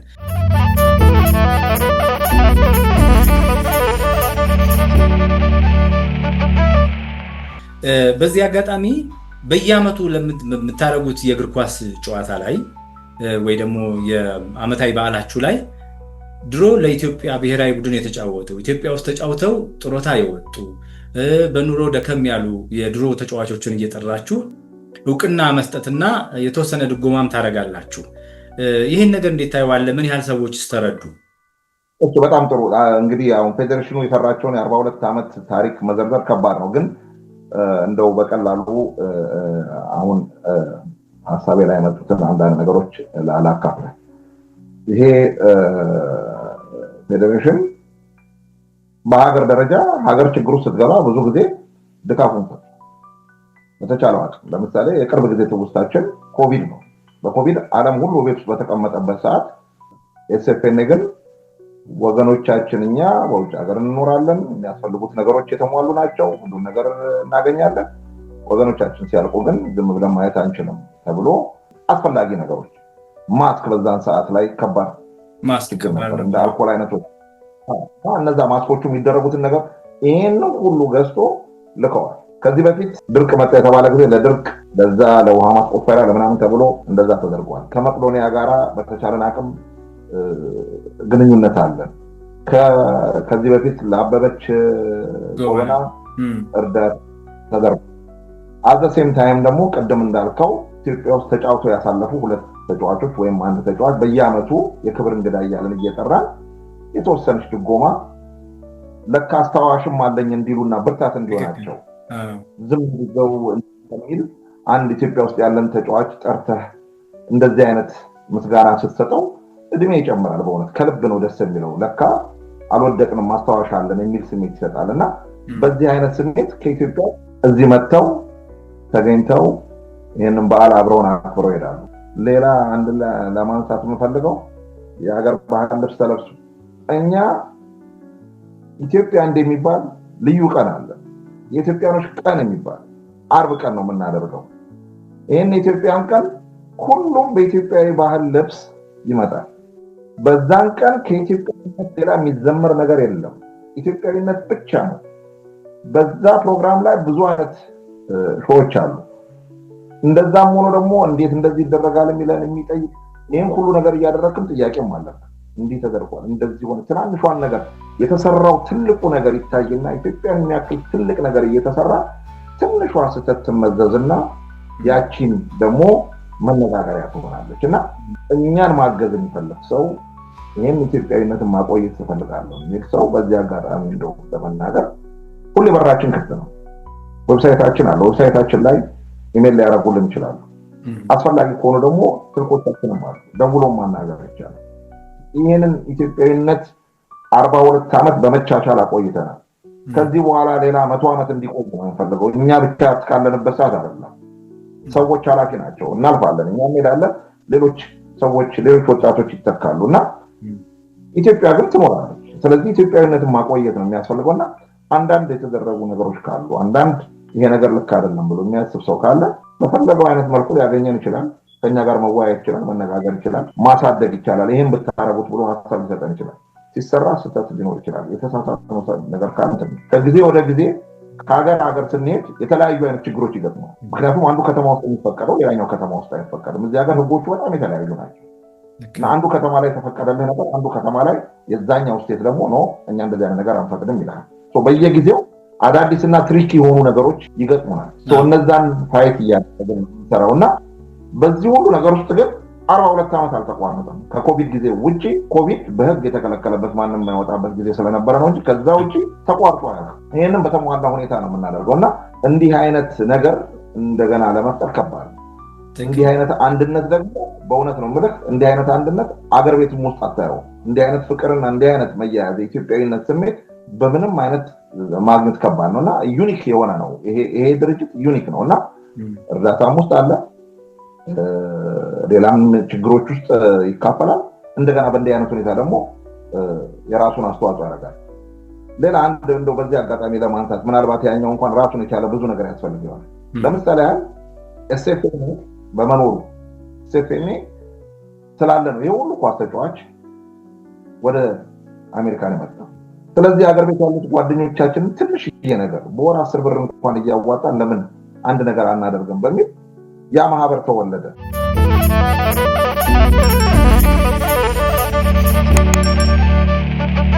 ቅድም ስለ ሰሜን አሜሪካው አንስተህልኝ ነበረ በዚህ አጋጣሚ እና በተለይ 4 ጊዜ አንተ በነበርክበት ባሰለጠኑበት ሰዓት 4 ጊዜ ዋንጫ አንስታችኋል። በ16 ዓመት ማሰልጠን ውስጥ 4 ጊዜ ዋንጫ እንዳነሳችሁ ነግራችሁኛል። ስለ ዘንድሮው የሰሜን አሜሪካ እግር ኳስ ውድድር በሲያትል እንደተደረገ ይታወቃል። በዚህ ውድድር ላይ ማን አሸነፈ? እንዴት ነበር አጠቃላይ የነበረው ውድድር? ምን ይመስል ነበር? ስቴዲየም ውስጥ የነበረው ስሜት? ሲያትል እንግዲህ በጣም ብዙ ኢትዮጵያኖች ያሉበት ከተማ ነው። በዚህ አጋጣሚ ሲያትልም ህዝብ ከተለያዩ ሀገሮችም ለዚህ በዓል ድምቀት ለመስጠትና ኳሱንም ለማየት የኢትዮጵያን ቀንንም ለማክበር ከተለያዩ ቦታዎች ልጆቻቸውን ቤተሰቦቻቸውን እየያዙ የጎረፉትን ኢትዮጵያዊ በጠቅላላ ቅድሚያ ማመስገን እፈልጋለሁ። የሲያትል ህዝብ ከሚገባው በላይ እንግዳ ተቀባይ ነው። በጣም ደስ በሚል ሁኔታ ነው የተቀበለን። እነሱ ብቻ ሳይሆን የስቴዲየሙም የሰጡን ሰዎች የፋሲሊቲው ማኔጀር በጣም ጥሩ ሰው በቀናነት ነው የተቀበሉ። ብዙ ነገር ተደርጎልናል ማለት ይቻላል እና የነበረው ተርናውት በጣም ያስደስታል። በጣም ብዙ ሰው መጥቷል። ከሚገባው በላይ ከምንጠብቀው በላይ ነው ብዙ ሰው የመጣው። በእኔ ዲፓርትመንት እንግዲህ ኳሱ ነው። ኳሱ በጣም ጥሩ ነበረ። ኳሱ በጣም አድጓል ከሚገባው በላይ። ውድድሩ ምናልባት ስንናገር የሰሜን አሜሪካው እግር ኳስ ፌዴሬሽን ምናምን ሲባል እንደዚሁ ዝም ብለን እንደ ወዳጅነት ተጫውተን ምናምን የምንሄድ የሚመስላቸው ሰዎች ሊኖሩ ይችላሉ። ግን አይደለም። በእርግጠኛነት መናገር እችላለሁ። በእርግጠኛነት ከኢትዮጵያ ፕሪሚየር ሊግ ያነሰ ጨዋታ አይደለም። በተለይ የተወሰኑ ቲሞች 6-7 ቲሞች በጣም ጠንካራ ቲሞች ሆነው ነው የመጡት። ጥሩ ውድድር የታየበት ጥሩ ፉክክር የታየበት መጨረሻ ላይ ደግሞ እዛው ከተማ ያሉት ሁለቱ ቲሞች ነው ለዋንጫ አለፉ እና የደርቢ ጨዋታ ነው የሆነው። የዳሽንና የባሮ ቲም ጨዋታ ነው የሆነው እና በጣም ጥሩ ጨዋታ ነው የተካሄደው። መጥቶ ጨዋታውን ያየ ሰው ሁሉ ያልተደነቀ የለም። በቀጥታ ይተላለፍ ነበረ። የሚመጡ የክብር እንግዶች፣ አሰልጣኞች፣ የሚመጡ ተጫዋቾች ሁሉንም እጠይቃለሁ። እንዴት ነው ውድድር ከሀገር ቤት ጋር ያለው እንዴት ነው የሀገር ቤት እና እዚህ ያለው ውድድር ምን ያህል ጠንካራ እንደሆነ ሊናገሩ ይችላሉ። ለምሳሌ ዘንድሮ አንዱ ከጋበዝናቸው ሰዎች እጅግ የምንወደውና የምናከብረው ተወዳጅ የሆነው ኢንተርናሽናል ዳኛ በአምላክ ነበረ። በአምላክ ውድድሩን እያየ እንደዚህ ነው ወይ ውድድሩ? በጣም መጀመሪያ ቀለል ያለ መስሎኝ ነበር። በጣም ደግሞ የመጨረሻውን ጨዋታ ያጫወተው በአምላክ በዚህ አጋጣሚ በሱም በጣም በስመደኘት ራሱ አክብሮቴንና ደስተኛነቴን መግለጽ እፈልጋለሁ። በጣም ነው የተደሰትነው።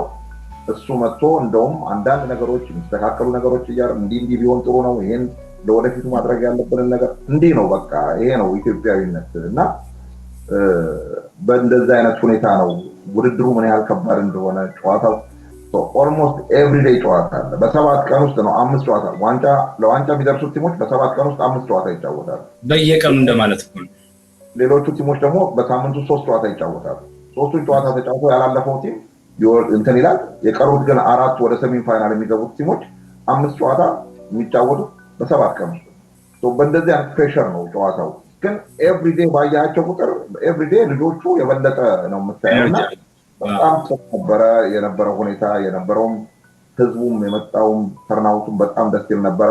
አልፎ አንዳንድ ተጫዋች እኛ ጋር ብቻ ሳይሆን ፕሪሚየር ሊግም ላይ ታያለ፣ ሻምፒዮን ሊግ የትኛውም ሊግ ላይ ላሊጋም ሆነ የትኛውም ላይ የምታየው አንዳንድ የዲስፕሊን ይታያሉ። እነሱም ደግሞ እንደ ማንኛውም ጊዜ ያው ኳስ ሜዳ ያለ ስህተት ያው በኳስ ሜዳ ህግ ነው የሚታረመው። ውድድሩ ላይ ማን እንዳሸነፈ እናውራና ወደሱ ገባል።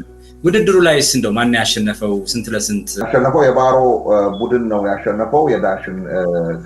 ከዳሽን ጋር ተጫውተው ጨዋታው እኩል ለእኩል ነው ያለቀው። በሪጎሬ ነው ጨዋታቸው ያለቀው እና በሪጎሬ የባሮ ቡድን አሸነፈ፣ ዳሽን ተሸነፈ። ግን የሁለቱም ጨዋታዎች እጅግ በጣም ጥሩ ነበረ። በጣም የሚያስደስት ፉክክር ያለበት ባላንስ የሆነ ጨዋታ ነው ያየነው። ተመልካቹም ተደስቷል፣ እኛም አዘጋጆቹ በጣም ተደስተናል። ለሁለቱም ቡድን እንኳን ደስ አላችሁ ነው የምለው። ሽልማታቸው ምን ነበረ? ሽልማትማ ያው የዋንጫ ሽልማት አለ፣ ለአሸናፊዎቹ የሚሰጥ ትንሽ ቦነስ አለ። እንደ አቅማችን ነው የምናደርገው። በጣም ከሚገባው በላይ መረዳት ያለበት መታገዝ ያለበት ፌዴሬሽን ነው። እኛ ከምናገኛት ገቢ ከዛ ላይ በመጀመሪያ ደረጃ ሰው እንዲያውቅ የሚያስፈልገው እንደው ፌዴሬሽኑ አዘጋጅተን ዝም ብለን ሁሉን ነገር ጠራርገን ይዘን የምንሄድ ነው። ቀደም ብዬ ነግሬህ ነበር 32 ቲም አለ፣ 800 ተጫዋቾች አሉ። ለእነዚህ ሆቴል የመያዝ ኃላፊነት የኛ ስራ ነው። ለእነዚህ ሁሉ ተጫዋቾች ሆቴል ይያል ከምናገኘው ገቢ ላይ የሆቴል ይከፈላል። ለቲሞች ትንሽ ለትራንስፖርት እንዲረዳቸው ተብሎ ደግሞ አንድ ቫን እንዲከራዩበት መጠነኛ ነገር እናደርጋለን። እንደገና ለአሸናፊው ቲም ዋንጫ ለበላው ቲም ደግሞ የገንዘብ የአሸናፊነት ትንሽ የነገር ይደረጋል። ስቴዲየሙን እንከራያለን። እነዚህ ሁሉ ወጪዎች በሚሊዮን ብር የሚወጡ ወጪዎች ናቸው። እነዚህን መመለስ ቀላል አይደለም።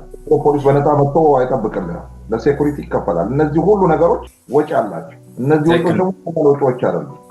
ፖሊስ ስታሰራ ከፖሊስ በትንሹ ፖሊሶች መጥተው እዛ ጋር የሚጠብቁ ከሆነ ክፍያቸውን መክፈል አለበት። ያ ደግሞ እንግዲህ እንደዚህ አይነት ወጪ 60 ሺህ 50 ሺህ 70 ሺህ ብር እንደዚህ አይነት ነገር ይወስድብሃል። እነዚህ ሁሉ ወጪዎች ተሸፍነው ለሚቀጥለው ዓመት ደግሞ ለመዘጋጀት የምታስፈልገንን ትንሽ ብር ለማስተላለፍ ነው እና እንደሚባለው ሁሉ ጊዜ እንደዚህ አይደለም። የእናንተ ትልቁ የገቢ ምንጫችሁ ታዲያ ምንድን ነው? ማለት ይህን ሁሉ ስቴዲየም ተከራይታችሁ፣ ለተጫዋቾቹ አልጋ ተከራይታችሁ፣ ሆቴል ይዛችሁ፣ እንደገና አንዳንድ የትራንስፖርት ወጪ ሸፍናችሁ፣ ለአዘጋጅ ኮሚቴው ራሱ ብዙ ወጪዎች አሉ እና ይህን ሁሉ ስታደርጉ የእናንተ የገቢ ምንጫችሁ ታዲያ ምንድን ነው? የገቢ ምንጫችን ህዝባችን ነው። ህዝቡ ይመጣል፣ ይገባል። አልፎ አልፎ አንዳንድ ስፖንሰሮች ይመጣሉ።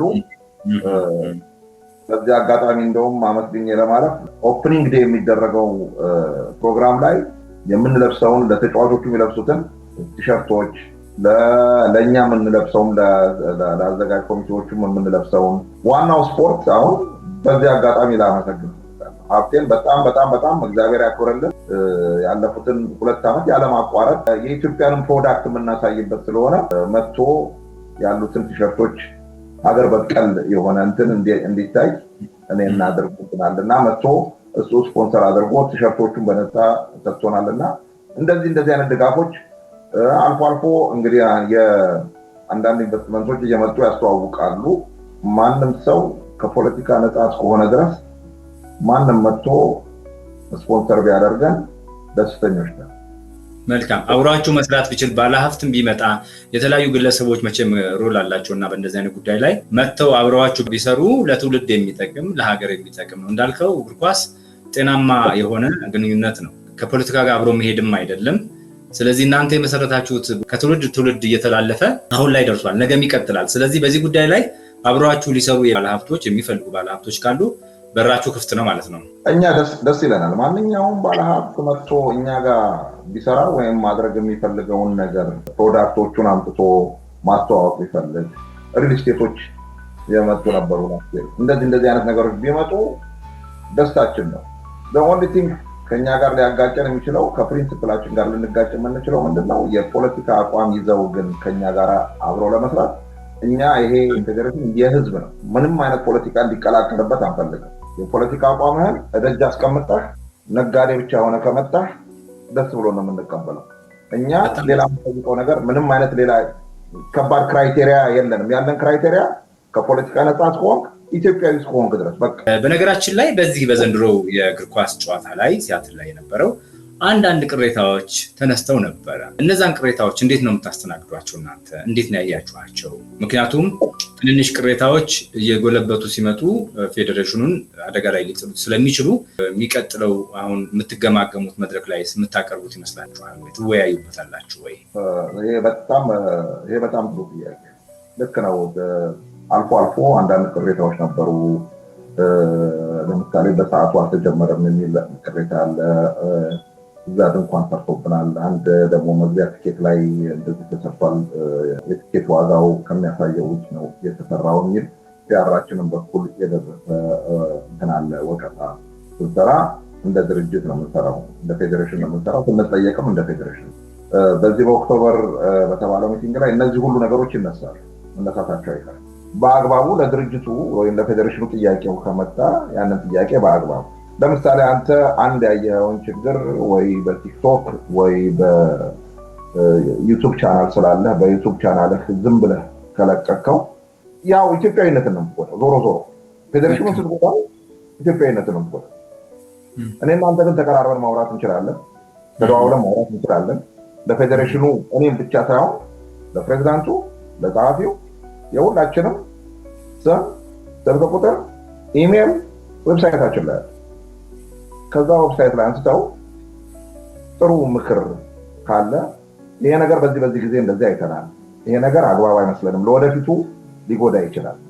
እንደ ግለሰብም ከሆነ እንደ ድርጅትም መጠየቅ የሚፈልግ ሰው እንዲህ አይነት ስህተቶች አይተናል፣ እነዚህ ስህተቶች ቢታረሙ ብሎ ከተላከልን ያንን እንይዛለን። ያው ኦክቶበር ላይ ስንመጣ እኮ አሁን የሚታዩትን ስህተቶች እነዚህ ያልኩ የ32ቱም ቲም ተወካዮች 4 ሰዎች ቁጭ ብለው 9ኛችንን ብረት ምጣድ ላይ ነው አስቀምጠው የሚጠብቁንና ምን ተደረገ፣ እገሌ ምን አደረክ፣ በየዲፓርትመንታችን አንተ ስትሰራ ተደርጓል፣ ይሄ ተፈጥሯል ተብሎ ይጠየቃል።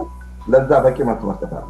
ያንን በቂ መልስ መስጠት ካልቻልክ እዛ ጋር ያሉት የቦርድ ኃላፊዎች ሲፈልጉ ማስጠንቀቂያ ይሰጧል፣ ሲፈልጉ ያሰናብቷል። ቦርድ ነው፣ ህግ አለ። በዛ ህግ መሰረት እነዚህ ስራ ከአግባብ ውጪ ተሰርተዋል የሚል ካለ እና መጠየቅ ነው ቀላሉ ነገር። የሚያስፈልገውን ነገር አሉ የተባሉትን ስህተቶች እስከተነገረን ድረስ ኢሜል እስከተላከልን ድረስ አይተን የምናልፋቸው ምንም አይነት ነገር የለም። የህዝብ ጥያቄ እስከሆነ ድረስ ምንም አይነት ጥያቄዎችን እናስተናግዳለን። የፈለገውን አይነት ጥያቄ ባንመልስ የምናልፈው ነገር የለም። ምክንያቱም ይሄ ፌዴሬሽን የህዝብ ነው፣ በህዝቡ ነው የቆመው፣ ውጭ ሀገር ባለው ህዝብ ነው የቆመው እና ይሄ ህዝብ ደግሞ ይሄ እንዲነካበት አይፈልግም። ስለዚህ ግልጽ በሆነ መልኩ የሚያስፈልገውን ነገር እንትን እንላለን። ግን አንዳንዴ አየህ እኔን ስትነካኝ ከኔ አልፈህ ቤተሰቦቼን ባለቤቴን ምናምን ወጥተህ በሚዲያ ላይ ስታወጣው ሰዎችን ይጎዳል እና በዚህ አይነት አግባብ መሆን የለበትም። ከሚዲያ ጋር የተያያዘ ችግር የተፈጠራለ በአግባቡ መልስ እንሰጥበታለን። አስፈላጊ ሲሆን ፕሬስ ኮንፈረንስ አድርገን በውጭ ሀገር የነበሩት ጋዜጦች በጠቅላላ ባሉበት ኤግዜክቲቭ ኮሚቴዎቹ ቁጭ ብለን ከነሱ ጋር መነጋገር የሚፈልጉትን ጥያቄ እንዲያነሱ የሚፈልጉትን መልስ መስጠት የሚቻልባቸው ፎረም እንፈጥራለን። እኛ ግን ኦክቶበር ይሄንን ካደረግን በኋላ እነዚህ ሁኔታዎች አመቺ ከሆኑ ምናልባት አስፈላጊ ከሆነ የትኛውም አይነት ጋዜጠኛ ያለበት በዚህ ጉዳይ ላይ መነጋገር የምንችል ሰዎች ነን። በእኛ በኩል ችግር የለም ብለን ነው የምናስበው። በጣም ግሩም። በነገራችን ላይ እንዳልከው ነው ትልቁና ዋናው ነገር ኢትዮጵያውያኖች ከኢትዮጵያውያኖች ጋር ተገናኝተው መልካም ትዝታ የሚያሳልፉበት፣ ስለ ሀገር ቤት የሚያወሩበት፣ እርስ በርስ የሚገበያዩበት፣ አልፎም ተርፎም ደግሞ ለተቋቋመለት ዓላማ ኳስ ተጫውተው የኳስን ትዝታ የሚኖሩበት ነውና ይሄ በጎ ዓላማ ነው። የሚሰራ ሰው መቼም ሊሳሳት ይችላል። በማወቅም ባለማወቅም ይሳሳታል የሚሰራ ሰው፣ ምክንያቱም እየሰራ ስለሆነ። ስለዚህ ትልቁን ዓላማ መልኩን አይቶ ትልቅ ኢትዮጵያዊ መልክ ስላለው ትንንሽ ነገሮች ሲፈጠሩ በኢሜይልም በአካልም በስልክም አስተያየት መስጠት ቢቻል መልካም ነው እያልክ ያለው አይደለም እንጂ ዘመኑ የሶሻል ሚዲያ ስለሆነ የተፈጠረውን ችግር ወዲያውኑ ለህዝብ ማጋራት የፌዴሬሽኑን ያበላሻልና በዚህ አጋጣሚ የሚያደምጡንም ታዳሚዎቻችን እንዲህ አይነት ነገር ሲኖር ይሄ ረጅም ዓመት የዘለቀ ፌዴሬሽን አሁንም ወደፊት እንዲቀጥል መልካም ሐሳባችሁን በኢሜይላቸው በስልካቸው ደውሎም ቢሆን ማናገር ይቻላል። ይሄንኛ እንደ አንድ አዘጋጅ መጠቆም እንወዳለን። ወደ ሌላኛው ጥያቄ ስገባ ዘንድሮ የኢትዮጵያ ብሔራዊ ቡድን ወደ አሜሪካ መሄዱን ይታወቃል እና እዚህ ቦታ ላይ የመታደም ዕድል ነበረ? እኛ ውድድር ካደረግን ከ2 ወይ ከ3 ሳምንት በኋላ ነው ይሄ ውድድር የተካሄደው እና ከሚገባው በላይ ኤነርጂያችንን እዛ ጨርሰናል። በዛ ላይ ደግሞ ውድድሩ ያለው ዲሲ ነው፣ እኔ ያለሁት ሎስ አንጀለስ ነው እና በተደጋጋሚ ስራ መፍታት አለብህ። እዛ ቶርናመንት ላይ ረጅም ጊዜ ናፍቻለሁኝ። ከቶርናመንቱ በፊት የምትሰራቸው ስራዎች ስላሉ ስራ የሚያስፈቱ ብዙ ነገር እንደገና ደግሞ እዚህ ከመጣን በኋላ ብዙ ሰው ምናልባት አንድ ከተማ ሆነህ አንድ ሀገር ሆነህ ሊመስለው ይችላል። ከዲሲ ሎስ አንጀለስ ማለት ከአዲስ አበባ ዱባይ ማለት ነው። ሲምፕሊ አንድ ሰዓት ፍላይት ነው እና እዛ ሌላ ጊዜዎች ማጥፋት አለበት። ግን ከኛ ከፌዴሬሽኑ ደግሞ ይሄዱ እዛው አካባቢ ቅርብ ያሉ 2 ወይ 3 ተወካዮቻችን እዛ ሄደው ውድድሩን አይተዋል እና ከነሱም እንትን ብያለሁ። ከዛ ለብሔራዊ ቡድን ከተጫወቱ ደግሞ የተወሰኑት ተጫዋቾች ደግሞ በእኛ ውድድር ላይ መጥተው በየክለቡ ተበትነው በተለያየ መልኩ ሲጫወቱ አይቻቸዋለሁ። በተለይ አሁን 1-4 ልጆች ይመረጣሉ ከተባሉት ውስጥ 2 ወይ 3ቱ በዚህ ቶርናመንት ላይ የተሳተፉ ናቸው። በእኛ ቶርናመንት ላይ በስቴፈኒ ቶርናመንት ላይ የተሳተፉ ናቸው። እነሱን አይቻለሁኝና ኢትዮጵያኖች መጥተው እንዲጫወቱ በሩ እንዲከፈትላቸው እንዲህ አይነት እድል እንዲያገኙ ኤክስፒሪየንስ እንዲኖራቸው አስቦ አዘጋጅቶ ያለምንም እንትን ወጪውን ሸፍኖ ሲጠራ ክብርና ምስጋና ያስፈልገዋል። ምንም ያለምንም ክርክር ይሄንን አደንቃለሁ። ትንሽ እኔ ያለኝ ምንድነው ለባለ ሀብቱም ቢሆን ለኢትዮጵያ ፉትቦል ፌዴሬሽን የሚኖረኝ ስሜት ምንድነው በማንኛውም በዚህ ሁሉ ኢንተርቪው ውስጥ በዚህ ሁሉ ነገር ውስጥ አንድም ጊዜ ስለ ሰሜን አሜሪካ እግር ኳስ ፌዴሬሽን በምንም መልኩ አልተጠቀሰምም አልተነሳምም። ተጫዋቾቹም ሲጠየቁ ተጫዋቾቹም አልተናገሩም። በሌላ ሚዲያ ላይ ሲጠየቁ ሌላ ሚዲያ ላይ ማንሳት ጋዜጠኛውን ማንሳት አልፈለገም፣ እነሱም ማንሳት አልፈለጉም ይመስለኛል። እንግዲህ ምክንያቱ ምን እንደሆነ አላውቅም። ከዛ በኋላ ግን ትንሽ እንደገና ያሳዘነኝ ወደ ሀገር ቤት ከተመለሱ በኋላ ፕሬስ ኮንፈረንስ ያደርጉ ፕሬስ ኮንፈረንስ ኢትዮጵያ ውስጥ ያሉ ጋዜጠኞች በጠቅላላ ቁጭ ብለው ነው የስፖርት ጋዜጠኞች ያሉበት ነው ይሄንን ፕሬስ ኮንፈረንስ የተደረገው እና ብዙ ጥያቄዎች ሲጠየቁ አንስቻለሁኝ። ስለዚህ አሁን ስለተባሉትን ነገሮች በጠቅላላ ብዙ ነገር ተጠይቀዋል። ማናቸውም ግን አንዳቸው ወደዛ ሲኬድ እንዴት ነው የሰሜን አሜሪካ ውስጥ ፌዴሬሽን በዚህ ሊያግዝ አይችልም ወይ? እዛ ውስጥ ተጫዋቾች የሉም ወይ የተባለው እንግዲህ አንዱ ውጭ ያሉት ተጫዋቾች ኢትዮጵያውያን ተጫዋቾች ትውልደ ኢትዮጵያኖች ኢትዮጵያ ውስጥ ገብተው መጫወት እንዲችሉ ይሄን በዚህ በኩል ፌዴሬሽኑ ጥሩ ነገር እየሰራ ያለ ይመስለኛል። የተጀመሩ ጅማሮች አሉ። ከውጭ ሀገር ኢትዮጵያኖችን ማካተት የሚቻልበት መንገድ እና ቡድናችንን ማጠናከር የሚቻልበት መንገድ እንደዚህ አይነት ስራ የኢትዮጵያ ፌዴሬሽን እየሰራ ነው እና ጥሩ ነው። ሰሜን አሜሪካ ውስጥ መጥተህ ሁሉ ነገር እያደረግ ስለ ሰሜን አሜሪካ እግር ኳስ ፌዴሬሽን ማናቸውም አለማንሳት ጋዜጠኞቹ ማንሳት አልፈለጉም። ለምን እንደሆነ አልገባኝም። ስለዚህ ይሄ ፌዴሬሽን ብዙ ነገር ያደረገ ፌዴሬሽን እንደው የቅርብ ሰዓታቶቹን እንኳን ማንሳት ይቻላል። በኮቪድ ጊዜ ቀድሞ ከማንም ሰው ቀድሞ መጀመሪያ ወገኖቻችንን ጋር መድረስ አለብን ብሎ ማስክ እና ሌላ አስፈላጊ በወቅቱ አስፈላጊ የነበሩትን ነገሮች $100,000 ያህል ወጪ አውጥቶ ሰጥቷል። በኮቪድ ጊዜ የሰሜን አሜሪካዊ እግር ኳስ ፌዴሬሽን $100,000 ድጋፍ አድርጓል። ማስክ እና ሌሎች ነገሮችን ጨምሮ ማለት ነው ለኢትዮጵያ። እና ምንም መሰለህ ዞሮ ሁላችንም ኢትዮጵያውያን የኢትዮጵያዊነት ውስጥ ደምህ ውስጥ አለ። ሁሉም ሰው ጋር አለ እንደዚህ አይነት ነገር እና ምንድነው እኔ ለራሴ ግራ ስለገባኝ ምንድነው እንዴት ነው ስለ ኤስኤፍኤን ሰሜን አሜሪካ ፌዴሬሽን ብሎ ማንሳት። አሁን ለምሳሌ 4 ልጅ ተመረጡ የሚባሉትን እኔም አይቻቸዋለሁ ምን አይነት ተጫዋቾች እንደሆኑ ጥሩ ልጆች ናቸው። ለዚህ ነገር መመጠን የሚችሉ ልጆች ናቸው። ግን በእነሱ ልክ የሚጫወቱ ኢትዮጵያውያኖች ሰሜን አሜሪካን እግር ኳስ ፌዴሬሽን ውስጥ አሉ። እኛ የምናደርገው ውድድር ላይ በዛ ልክ የሚጫወቱ ኢትዮጵያውያኖች አሉ። እነሱንስ እንደው እሳቤ ውስጥ ከተዋል ወይ የዲሲ ዩናይትድ ሰዎች ይሄንን ግንዛቤ ውስጥ ከተውታል ወይ? የሀገራችን ቲሞች ከፍ የሚሉበትን መንገድ ለመፍጠር በተለያየ መንገድ ማገዝ የሚችለው ብዙ ነገር ይኖራል ፌዴሬሽኑ እና ተቀራርቦ መስራቱ ይጠቅማል እንጂ የሚጎዳው ነገር የለውም። እና በእውነት ለመናገር እኔ ቅር ብሎኛል። ይሄን ሁሉ ነገር የሚያደርግ 42 ዓመት በውጭ ሀገር ውስጥ ኢትዮጵያዊነትን የሚዘምር ድርጅት ምንም ነገር እንዳልተፈጠረ አይነት ነገር ወይም ምንም ነገር እንዳላየ ሰው ስለ ኳስ እያወራን ስለ ሰሜን አሜሪካ እግር ኳስ እያወራን ስለ ኢትዮጵያዊነት እያወራን ስለዚህ ፌዴሬሽን ታነሱ ማለት እኔ እንቀራሰኝኛል። እንደ ይሄ ፌዴሬሽን አቋም ምናምን አይደለም የኔ የግል ያንተ የግልህን ብቻ ሳይሆን ፌዴሬሽኑ ራሱ እየሰራ ያለው ስራ አመርቂ ነው። 42 ዓመት በጉዞ ውስጥ ነው ያለው።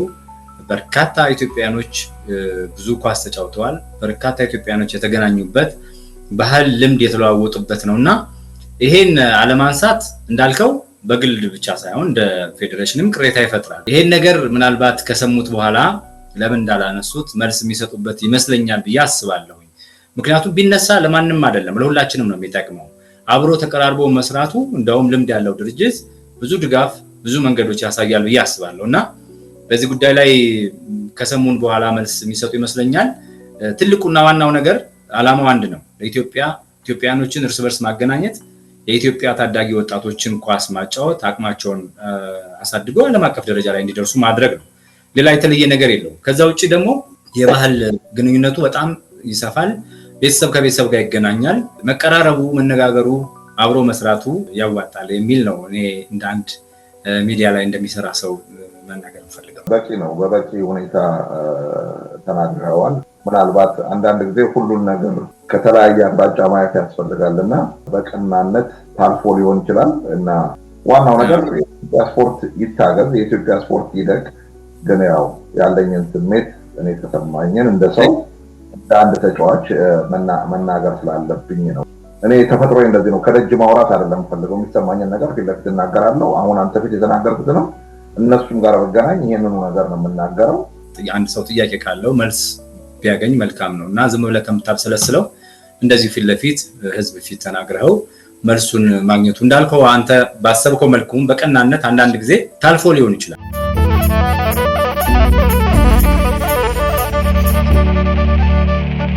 በዚሁ በዘንድሮ የሰሜን አሜሪካ ላይ ከኢትዮጵያ ተጫዋቾችን ይዘው የመጡት አቶ ኢዮብ ማሞ ካልተሳሳትኩኝ እሳቸው ናቸው። ከእሳቸው ጋር እስቲ ወደፊት ፌዴሬሽኑ አብሮ ለመስራት ያቀደው ነገር አለ ወይ?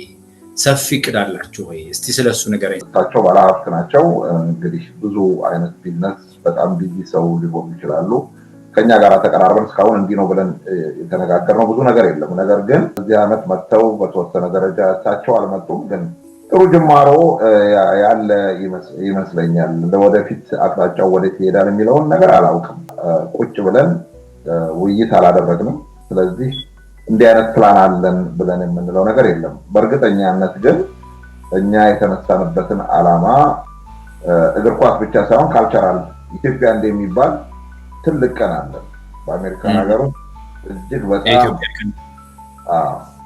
በጣም የሚወደድ የሚታወቅ ጉዳይ ቢኖር የኢትዮጵያን ቀን አለ። የኢትዮጵያኖች ቀን አብዛኛው ህዝብ የሀገር ባህል ልብስ ለብሶ ኢትዮጵያዊነቱን የሚያሳይበት ባንዲራችንን የሚውለበለቡበት እዚህ ተወልደው ያደጉ ህፃናቶች ፊታቸውን አረንጓዴ ቢጫ ቀይ ቀብተው እያለቀሱ ስለ ኢትዮጵያ የሚዘምሩበት ቀን ነው እና መነሻችን ኢትዮጵያ ነው፣ መድረሻችንም ኢትዮጵያ ነው። ስለዚህ ሁላችንም የአንድ ሀገር ሰዎች ነን። ሁላችንም ለሀገራችን እናስባለን። ስለ ሀገራችን ሰላም እንጨነቃለን። ስለ ሀገራችን ስፖርት እንጨነቃለን። ስለ ወገኖቻችን አካላችን ነው እንጂ ውጪ ልብህ ውስጥ ማሰቡ አይቀርም። ስለ ሀገራችን ሁሉም ሰው ይጸልያል። እዚህ ያለው ሰው ስለ ኢትዮጵያ መጨነቁ አይቀርም።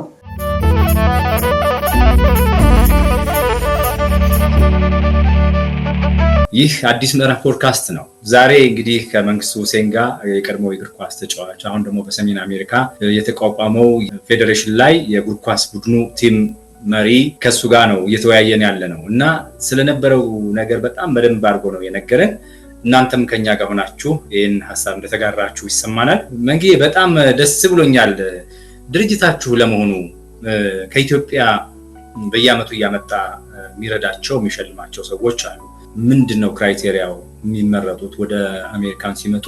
አንደኛው ጥያቄ ነው። አያይዘህ የምትመልስልኝ ከዚህ ከሰሜን አሜሪካው ፌዴሬሽን ጎን ለጎን የተቋቋመ እንደ እህት ኩባንያ ልትለውም ትችላለህ፣ ራሱን ችሎ ቢንቀሳቀስም እሱ ድርጅት አለ። ኢትዮጵያ ውስጥ ያሉ የቀድሞ እግር ኳስ ተጫዋቾችን እያፈላለገ ባለበት ይረዳል እና እስቲ በሁለቱ ጉዳይ ላይ ንገረኝ። ኢትዮጵያ ተጫዋቾች እያስመጣ የክብር እንግዳ እያደረገ እድሉን እየሰጣቸው ክራይቴሪያው ቀላል ነው። በኢትዮጵያ ስፖርት ላይ ያሳረፉት አሻራ ነው። እንግዲህ እርግጥ ነው አንዳንድ ጊዜ በአመራረጥ ላይ ችግር ይኖራል። ምክንያቱም ኢንፎርሜሽን የማታገኝበት ጊዜ አለ።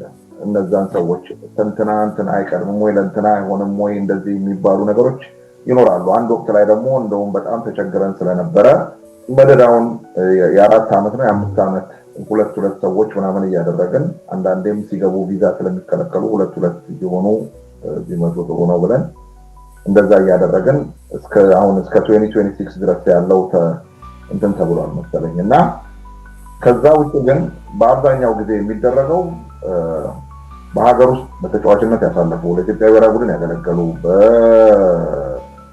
በምግባራቸው ጥሩ የሆነ እንደዚህ አይነት ክራይቴሪያ ነው እንጂ ከዛ የተለየ ነገር የለም። አልፎ ከአርቲስቶችም የተቀላቀሉበት ጊዜ አለ።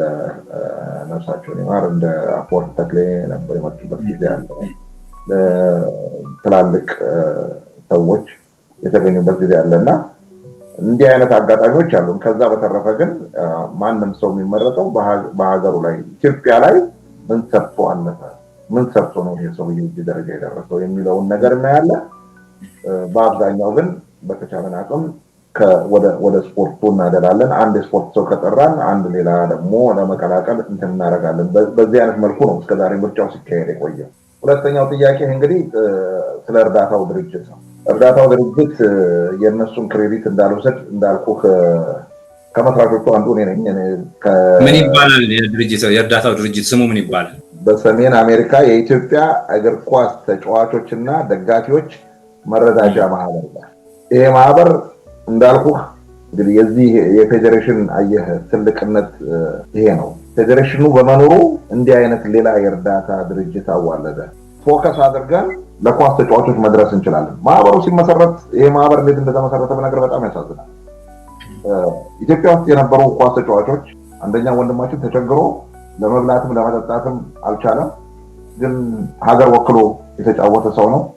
ወጥቶ ለመለመንም ክብሩን በቃ ከዚህ በኋላ ምኖረው ኖር ያለውኝ ከሌለኝ ቤቴ ቁጭ ብዬ እኖራለሁ ብሎ በረሃብ ነው።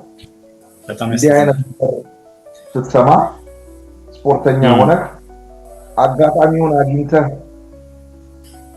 ውጭ ሀገር ስለወጣን እንጂ ራስህን እዛ ቦታ ላይ ከተህ ማየት ግድ ይላልና እንዲህ አይነት ነገር እየሰማን አንዳንድ ወንድሞቻችን በሌላ ሀገር ውስጥ ተሰደው ሄደው እዛ ሀገር እየተጉላሉ ስንሰማ እኛም እንገናኛለን።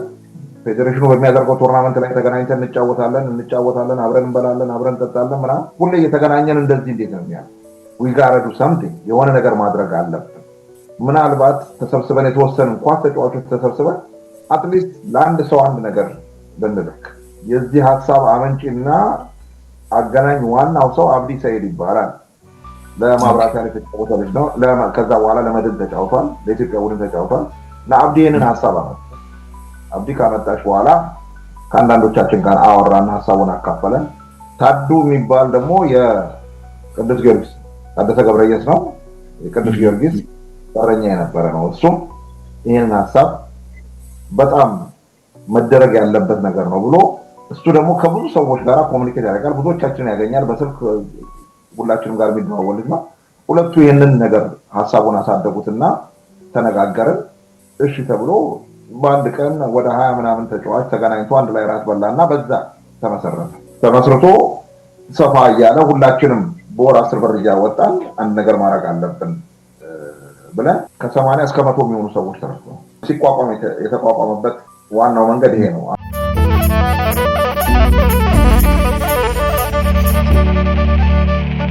ከወንድማችን ዮሐንስ ብርሃኑ ጋር ጆኒ ኢትዮጵያ ሲመጣ ብዙ ጊዜ አፈላልጉልኝ ይላል እና እሱም ራሱ እንደናንተ አይነት ስሜት ነው ያለው። አንድ ተጫዋች ጭቃብ ሆኖ አግኝተነዋል፣ አንድ ተጫዋች ክረምቦላ ጨዋች ሆኖ አግኝተነዋል፣ አንድ ተጫዋች ጥበቃ ሆኖ አግኝተነዋል።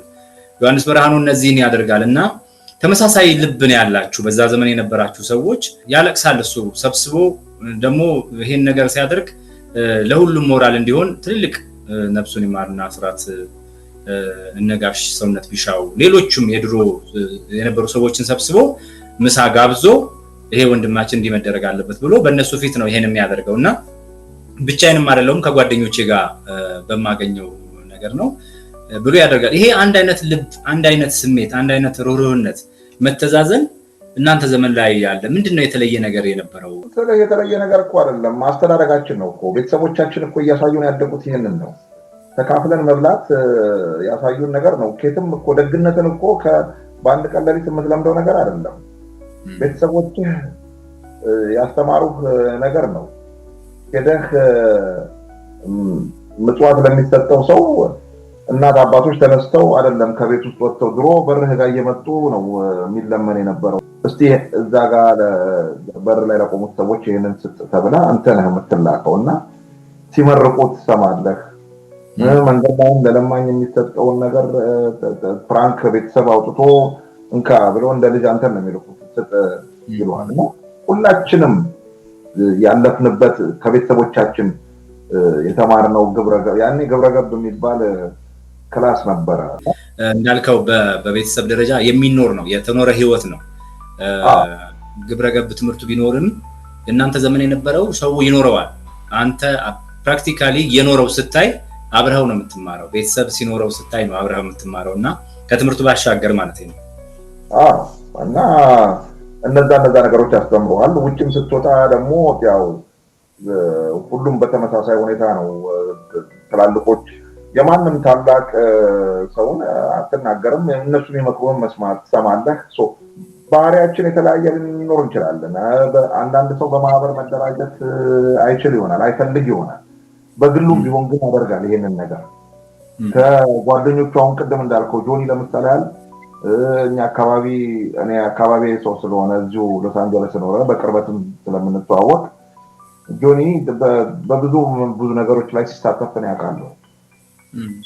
ከብዙ ጓደኞቻችን ጋር እንትን ብሎ ከዚህ የሚያሰባስበውን ነገር አሰባስቦ ኢትዮጵያ ሄዶ እንዴት እንደሚያደርግ አውቃለሁኝ። እና እንዲህ አይነት ባህሪ ያላቸው ብዙ ሰዎች አሉ።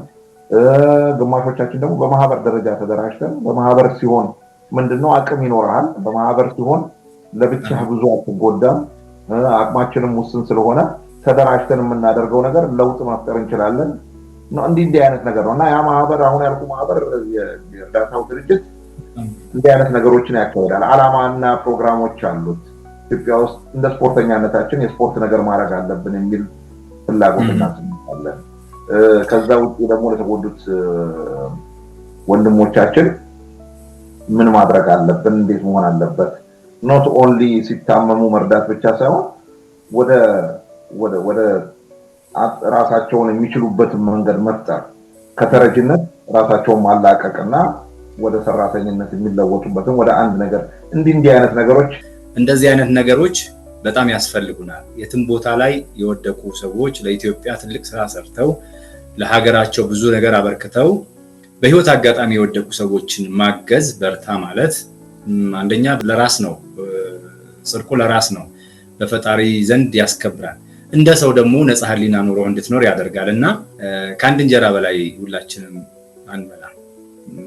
ስለዚህ ሁለት እንጀራ ሲኖረን ቁራሹን እንኳን ማካፈል ብንችል፣ ከዛ ውጭ ደግሞ ለኔ ለሀገሬ ለትውልድ የሰሩልኝ ታላላቅ ሰዎች መከበር አለባቸው፣ ወድቀው መቅረት የለባቸውም ብሎ ማሰብ ይሄ ትልቅነት ነውና ይሄን ማህበር ማግኘትና ማነጋገር ፈልጋለሁ።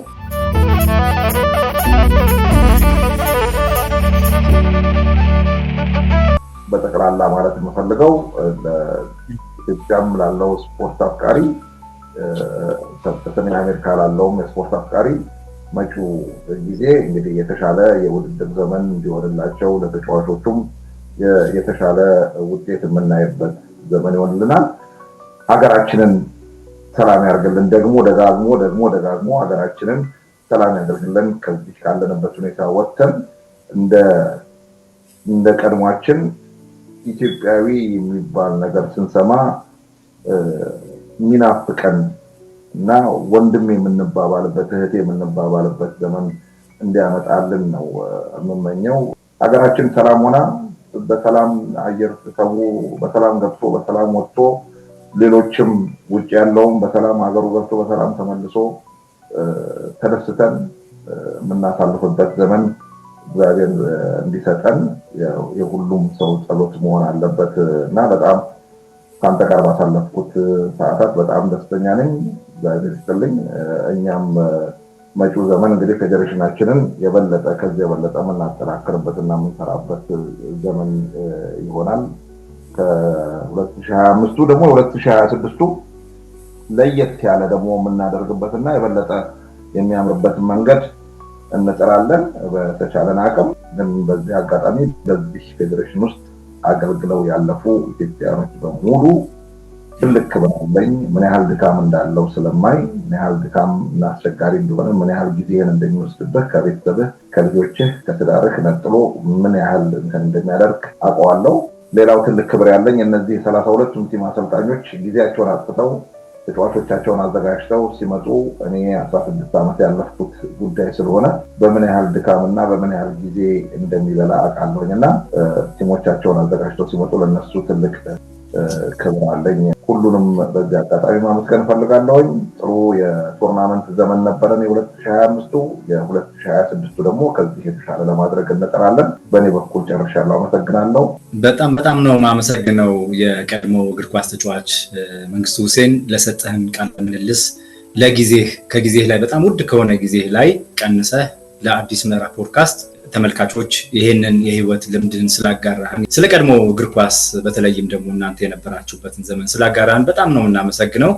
ቀሪ ዘመንህ በጣም ደስተኛ የምትሆንበት፣ ሰላም ፍቅር የምትሆንበት፣ በስራ ውጤታማ የምትሆንበት፣ በቤተሰብ ፍቅር ደስታ ሰላም የምትሆንበት፣ በጤና የምትባረክበት እንዲሆን ልባዊ ምኞታችን ነው። ለሰጠህን ጊዜ ግን እጅግ እናመሰግናለን። በአዲስ ምዕራፍ ፖድካስት ተመልካቾች ስም እግዚአብሔር ይስጥልኝ።